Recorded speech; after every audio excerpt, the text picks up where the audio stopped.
This film really likes heat. It responds really nicely to heat, so you can manipulate it almost like vinyl. What do you do when you have to line up different seams within the PPF? Well, it's really important that you overlap those seams, mainly because you can't see through this color film. So we recommend that you lay a seam over instead of up against.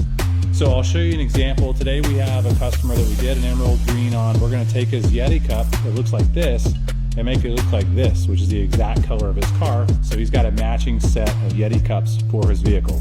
Heat everything real quick before we do a trim, just to make sure there's no fingers that are gonna come back.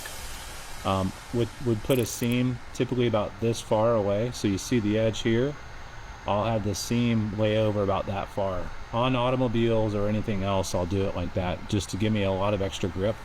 That's more about 1/4 of an inch or so. This film really likes heat.